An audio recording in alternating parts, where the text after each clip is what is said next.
अगर तुम्हें लगता है कि बस पढ़ाई करना काफी है तो ये वीडियो तुम्हारे लिए है। एग्जाम का टाइम आता है और तभी हमें समझ आता है सिर्फ पढ़ना काफी नहीं है, पेपर को सही तरीके से अटेम्प्ट करना एक अलग स्किल है। इस स्किल को अगर तुम समझ गए तो सिर्फ पढ़ाई नहीं, मार्क्स भी बहुत अच्छे आएंगे। तो क्या आप रेडी हो अपने एग्जाम के गेम को बदलने के लिए?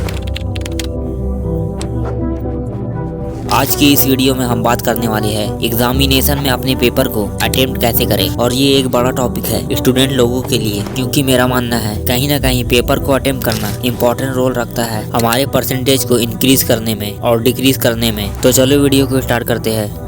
ये कहीं लिखा हुआ नहीं रहता, अगर आपकी हैंडराइटिंग अच्छी नहीं है तो आपके मार्क्स काट लिए जाएंगे, या फिर आपने पेपर ऑर्डर में नहीं किया तो आपके मार्क्स काट लिए जाएंगे, या फिर आप जरूरत से ज़्यादा लिख देते हैं तो आपके मार्क्स काट लिए जाएंगे। ऐसा अभी तक मैंने कोई भी रूल नहीं पढ़ा, फिर भी ये एक बड़ा मिथ है जो हर एक बच्चा जानता है। अगर मैंने ऐसा कुछ किया तो मेरे मार्क्स काट लिए जाएंगे। और मैंने इन सब चीज़ों पे स्टडी करी और मैं काफ़ी टाइम से जानता हूँ होता क्या है, क्योंकि मैं स्टूडेंट से भी मिलता हूँ और कॉपी चेक करने वाले टीचर से भी मिलता हूँ। तो होता ये है कि आपका पेपर जब चेकिंग के लिए जाता है तो जिस टीचर के हाथ में आपका पेपर पहुंचा, क्या पता आपके पेपर से पहले एक ऐसे बच्चे का पेपर है जिसकी हैंडराइटिंग भी बहुत अच्छी है और उसने पेपर में आंसर को ऑर्डर में लिखा, और उसके बाद वो टीचर आपका पेपर लेता है। अब आपके पेपर में उसने देखा कि एक तो हैंडराइटिंग सही नहीं है, उसे ढूंढने में बहुत दिक्कत हो रही है, और उसके अलावा आपने आंसर को ऑर्डर में भी नहीं लिखा। तो होता ये है कि तो उस टीचर को आपके पेपर का पन्ना पलटना पड़ रहा है। तो उस सिचुएशन में उसने देखा एक तो हैंडराइटिंग खराब है, तो वो टीचर फ्रस्ट्रेशन में आपका मार्क्स काट लेंगे। तो ये एक इम्पोर्टेंट रोल रखता है कि आप पेपर को सही तरीके से अटेम्प्ट करें। तो आपको टीचर को वहाँ पे खुश करना है, और अगर आपके पेपर में थोड़ी मोड़ी गलतियाँ है भी तो वो टीचर नजरअंदाज कर देता है। अब एग्जामिनेशन हॉल में आपको करना क्या है वो मैं आपको बताता हूँ। सबसे पहले जब एग्जामिनेशन पेपर मिलता है तो आपको शांत रहना है। बहुत सारे स्टूडेंट पैनिक करते हैं और वहीं से गलतियाँ शुरू हो जाती है। आराम से एक डीप ब्रेथ लो और पहले पेपर को देख लो। हर सेक्शन का थोड़ा ओवरव्यू करना जरूरी है ताकि तुम समझ सको कहाँ ज्यादा टाइम देना है और कहाँ कम। क्वेश्चन पेपर के फर्स्ट पेज के इंस्ट्रक्शन को ध्यान से पढ़ना, और एग्जामिनर जो कहता है उसे इग्नोर मत करना। हर एक पॉइंट को समझो, तुम्हारा मार्क्स इसी पे डिपेंड करता है। जब तुम्हें पेपर का स्ट्रक्चर समझ आ जाए तब टाइम मैनेजमेंट का खेल शुरू होता है। हर सेक्शन के लिए कितना टाइम देना है ये पहले से ही दिमाग में बैठा लो। अगर एक क्वेश्चन ज्यादा टाइम ले रहा है तो वहाँ अटके मत रहो, अगले क्वेश्चन पे मूव करना सीखो, वरना टाइम वेस्ट हो जाएगा। हमेशा पहले वही क्वेश्चन करो जो तुम्हें आता है, इससे तुम्हारा कॉन्फिडेंस बूस्ट होता है और पेपर में फ्लो बन जाता है। जब तुम इजीली स्कोरिंग क्वेश्चन अटेम्प्ट करते हो तो तुम्हें लगता है कि हाँ मैं ये कर सकता हूँ, और डिफिकल्ट क्वेश्चन के लिए टाइम भी बचा रहेगा। सिर्फ आंसर लिखना काफी नहीं है, उन्हें अच्छे तरीके से प्रेजेंट करना जरूरी है। आंसर को हेडलाइंस और पॉइंट्स में अरेंज करके लिखो